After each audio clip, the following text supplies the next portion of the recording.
Yo, c'est Vega et bienvenue pour la review du chapitre 60 de DBS de Dragon Ball Super. Alors, est-ce que c'était un chapitre intéressant? En effet, il était quand même assez intéressant.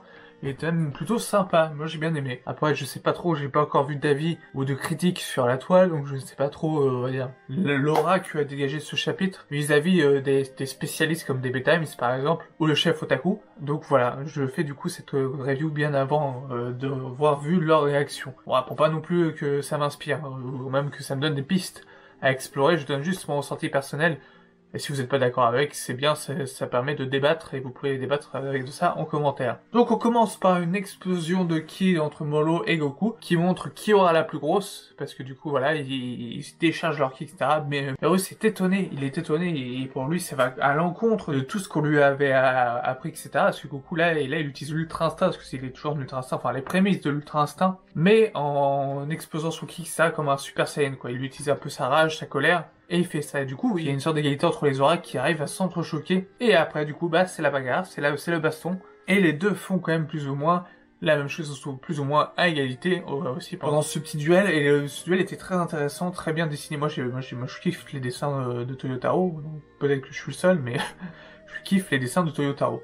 Donc le combat continue, il s'intensifie. Et à ce moment-là, Beerus et Whis se disent que bah ça sent quand même un peu le roussi, ça un peu le caca de la part de Goku de faire ça. Et que généralement les Saiyans et surtout Goku arrivaient toujours à surpasser ses limites dans ce genre d'occasion. C'est vrai que du coup, on a toujours vu dans les genres d'occasions où ils étaient acculés avoir une nouvelle transformation. Je parle bien sûr par exemple de l'Ultra Instinct dans le tournoi du pouvoir, par exemple rien que le Super Saiyan tout court contre Freezer sur Namek, voilà. Après il y a eu le Super Saiyan 2 pour Son Gohan contre Cell, donc il y a eu pas mal de power-up au moment critique. Donc ils espèrent aussi sûrement un power-up de la part de Goku. Bon, il y a aussi Vegeta, ils oublient Vegeta, qui est Vegeta aussi dans son coin, il s'entraîne Vegeta, et il s'entraîne tranquillement à maîtriser sa nouvelle technique. On ne sait pas c'est quoi du tout sa nouvelle technique, mais il s'entraîne à le faire. Et du coup, bah, il n'arrive pas à sortir le ki de Goku, puisque Goku a un ki du coup divin, et les ki divins ne sont pas détectables. Du coup, pour l'instant, Vegeta s'entraîne, etc. Et quand Vegeta commence à sortir le ki de Goku, parce que Goku a perdu son duel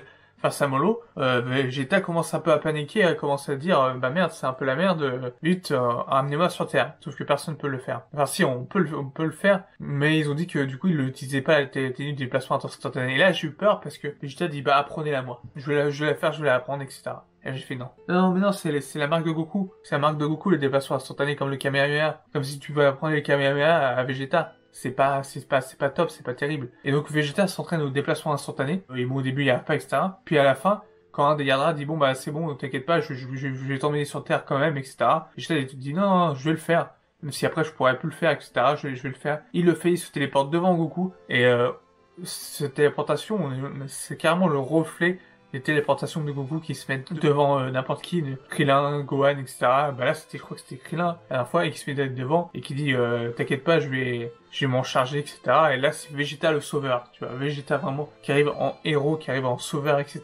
Et qui se transforme directement en Super Saiyajin Blue Evolution. Je crois que c'est le nom officiel de son évolution de Super Saiyajin Blue, parce que voilà, il a eu une nouvelle transformation dans un pouvoir, c'était celle-là. On va dire le Super Saiyajin Blue 100% ou évolution, je sais pas trop comment on l'appelle.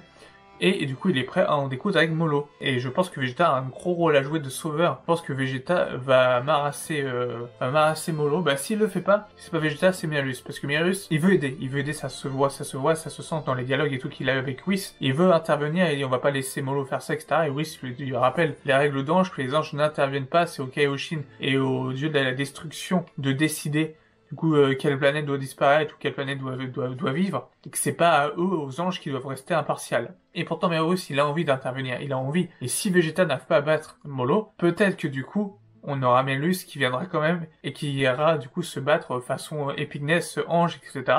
Et après avoir un putain d'arc, comme avait dit le chef Otaku, sur les anges et etc.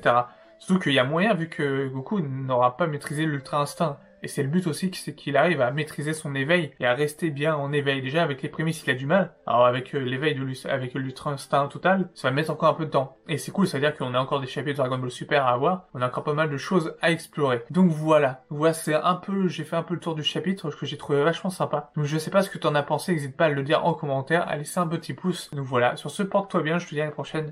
Ciao.